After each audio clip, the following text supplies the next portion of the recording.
Un jeune sur 5 a déjà été confronté au cyberharcèlement. Des associations encore rares tentent de guider les familles.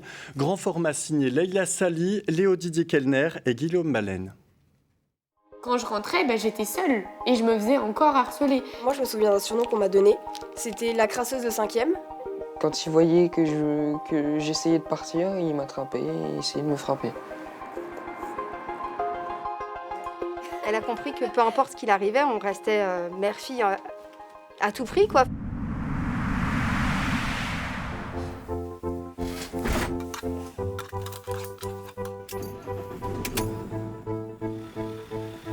Leur camping-car ne passe pas inaperçu dans les rues de Charleville-Mézières. Catherine Laurent et Delphine Thierry sont psychologues à la Maison des Ados. Elles sillonnent les routes des Ardennes pour aller à la rencontre des jeunes isolés. La destination du jour, Revin, au cœur de la vallée de la Meuse. C'est là que vit Léa, 16 ans. Bonjour Léa, comment vas-tu ? Il y a 3 ans, la jeune fille a subi du harcèlement dans son collège. Du jour au lendemain, 2 de ses amis s'en sont prises à elle. Sur les réseaux sociaux, je sais qu'il y avait un groupe où toutes les filles parlaient sur moi et inventaient des rumeurs sur moi. On me disait que j'étais une personne qui couchait facilement, qui sortait avec beaucoup de personnes, que j'étais une prostituée. Ça a été vraiment très très loin. 3 années de harcèlement, 3 années de solitude et d'isolement. Et à l'époque, une épreuve pour toute la famille. Bonjour Maud. Allez, bon, bisous. De la tendresse, de la complicité, une relation de nouveau apaisée. Mais pour la mère de Léa aussi, ces années de harcèlement restent douloureuses. Elle culpabilisait, je pense qu'elle s'en voulait à elle-même parce qu'elle pensait que c'était de sa faute. En tant que maman, en fait, on ne s'attend pas à avoir des problèmes comme ça, surtout pas. Et on se dit, ça ne nous arrivera pas à nous.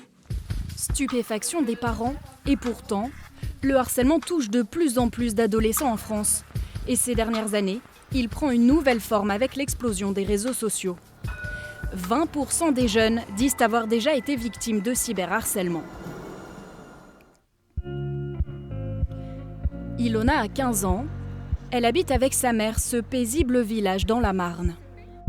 Là, on revenait d'une marche tous ensemble sur la digue, c'était trop bien. On marchait. Sur son portable, sa vie d'adolescente.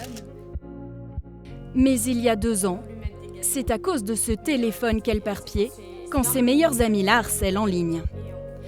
Sa mère est alors dépassée par la situation. C'est vrai que le téléphone, c'est quelque chose de privé qui appartient aux enfants. Donc jamais je regarde le téléphone de mes enfants.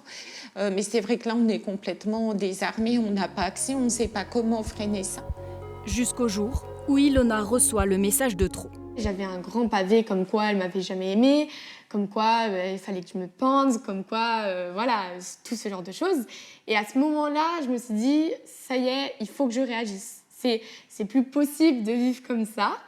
Et j'ai envoyé un message à Soso et à ma sœur et je lui dis je vais sortir et je vais m'énerver. C'est pas pardon, c'est pas de ma faute. Il faut que je réagisse. Face à la souffrance de sa fille, la mère d'Ilona essaie d'intervenir. Mais surgit alors cette question, quelle attitude adopter en tant que parent ? À Reims, l'association Parole de parents est là pour aider les familles à mettre des mots sur ce désarroi. Bonjour. Bonjour. Timothée a 14 ans. Il a subi au collège des humiliations et des insultes sur son physique. Tu te souviens bien, Timothée, tu n'osais pas dire à tes parents, quand t'en mettais en classe, tu avais peur de faire de la peine. Sa mère est aujourd'hui encore rongée par la culpabilité. Vous faites le film des mois en vous disant tiens, si j'avais été plus présente, tiens, si j'avais peut-être ce jour-là, il a essayé de me parler, mais j'étais pas disponible, etc. C'est une culpabilité intense. Alors à l'association, on dédramatise et surtout, on déculpabilise. En tant que parent, on a tellement de choses à penser. On a bien d'autres soucis aussi et on aime son enfant, mais on va passer à côté très souvent. Et parfois, d'autres langages permettent de renouer le dialogue.